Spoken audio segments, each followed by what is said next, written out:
Right, time for the final reassembly of the recently restored SMK B45-3. I've got it upright in the vise, and the nose cap for the air pump tube and barrel is in place. The rear sight is in place. Now this is just free to slide up and down at the moment because this is threaded at the bottom, and that's one of the locating screws for the wooden stock. But the area we're going to be concentrating on at the moment is putting the magazine back together with the rear trigger block. So the first thing you do is put this little tiny spring in the magazine ball detent hole. Then you take the ball bearing, which is way too easy to lose, and pop that on the top. And then you take the magazine, the rotary magazine, and put it on there like that. That just sits on there. Then you take the rear block and slide it over the top.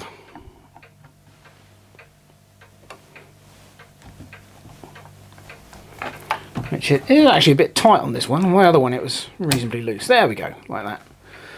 And it's got two grub screws, one here and one on the other side, and they locate in appropriate holes in the air tube. And you just do these grub screws up and that holds it in place. Once that's done, the magazine should be free to rotate in a ratcheting type action, which it is. The little ball and spring detent hold it in place. So that's that bit. Next up is what goes inside this block. First up we have this block here. It's got a hole in that end to take a spring. If you drop that in there, which will trigger out of the way. Now that has a spring on it. This is the original spring, which was all twisted and bent, and it was just awful. So I'm going to put a replacement spring, and I don't know exactly how springy that was. I can only go on my other gun. So this is the replacement spring, which I found in my springs box. So that should go in there like that. And drop into, there we go. And it drops into the hole in that other piece. And then there's this block which goes in on the top, which has a slot in it, which is held in place with a pin. So this has to go in the right way round and locate in the spring like that. And then basically you just push that down. That's the pin. Right, so we pop that in from the other side like that. And then there is a screw, which this is threaded 3mm M3. Unfortunately, when I took it apart, someone had replaced the M3 screw with a self-tapping screw, believe it or not. So I've got some 3mm, I've forgotten what the name of the I can't remember what the name of the type of head is, but it's the right type of head. Unfortunately, they're not black, and I don't think it's going to be. Oh, right. Let me recover that. We'll try again. Okay, so that was a bit fiddly getting that screw in, but it's in there now. I need to replace that one with a black coloured head at some point in the future, but that is in. That feels very similar to how springy it was before with the original spring. So we're now just going to drop the bolt in, which is here. Basically you just pop that in and make sure you line the threaded hole up with the slot in the other side. Let me turn it around so you can see what on the other side. So we just drop the bolt in from the top, like I said. There we go. And this is the actual bolt itself. And that, as long as you've got the hole lined up, you should be able to thread that in like that. Get it all the way in.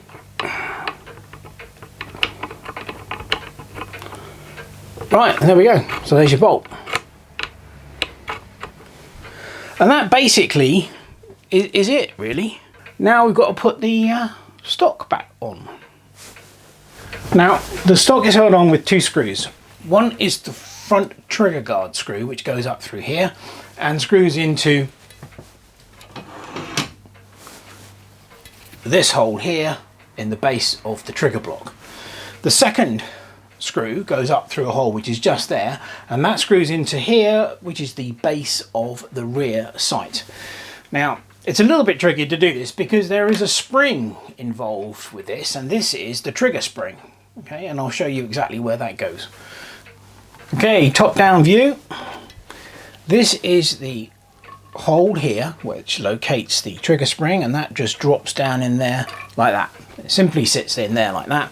So what the next stage then is obviously to drop main air rifle assembly onto the wooden stock. So we'll just come out a bit. Basically, it's fairly simple. Make sure we've got the trigger hanging down, because that's got to be slotted in through the hole, and that basically just drops in there like that. Okay, fit that through. The magazine drops in there, and then you have to line the rear sight up with the slot in the stock so that it can drop down in like that. And that basically is it. And then we put the 2 screws in from the bottom, and we're done. And there it is, my second SMK B45-3 with a completely re-blued barrel and air tube, which is looking superb. I'm really pleased with how that came out. With the stock, I didn't decide to sand it down. There are some nicks and bumps and a few little gouges on the stock, but it wasn't so bad that it needed a complete sand down and refinish. So basically I went over it with some very fine steel wool, took all the dirt marks off of it, and then gave it about 3 or 4 coats of tung oil, and it's come up lovely. I'm sure the video doesn't do it justice. The wood is glowing now, and it's just really nice. Now the rear sight. So the rear sight block is cast aluminium, and it was quite badly damaged. So what I opted to do was, the actual sight itself is a little bit of bent steel with the notch in it, and that is in a slotted, and it can move that way, and obviously you could raise it up and down as well for elevation. So basically half of the cast part was missing, so I just machined it off so that it's flat. I took the original screw out, and I put a small grub screw in with a washer underneath and a nut on the top. So you can adjust it in elevation, but obviously you can only do that by packing it out with washers, so it's not quite that fine adjustment, and you can literally slide this back and forth when you loosen this nut off. So there is still some adjustment there, but at least it makes the sight usable. Now I haven't fired anything out of it yet. That's the next test obviously to do, but I have given it a few pumps, and it holds air absolutely fine, which you should do because I didn't disturb any part of the cylinder or piston, which is the chamber that holds the pressurized air. So yeah, well, I'll get the other one down, and we can put them together, and you can have a look. And there they are. The first one I bought is at the back, and this is the one I've just restored. I'm extremely pleased with it. I mean, I've said I've never done an air rifle restore before, so this is new to me. But I'm pleased with the result, and I certainly wouldn't hesitate to do one again. I don't know whether it's going to show up on the video, but the second one, the one I've just restored, it's got quite a darker colour to the wood, the stock, than the other one has. Now, according to the information that I was able to find out about these, as I've said before, these stocks were sourced by SMK from Italy, and I believe they're walnut, supposed to be walnut. So replace the original wooden stocks that came with the guns when they were imported from China. Yeah, very pleased with that. Very pleased with that.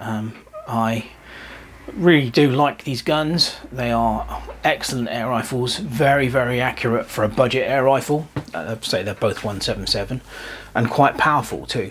So there you go. That's the restore of the SMK B45-3 pump action air rifle. It's been a long process, but I've learned a lot on the way, and to me, very interesting. I'm looking forward to doing another air rifle in the not too distant future. So, as always, hope you've enjoyed the video, and thanks very much for watching. Cheers!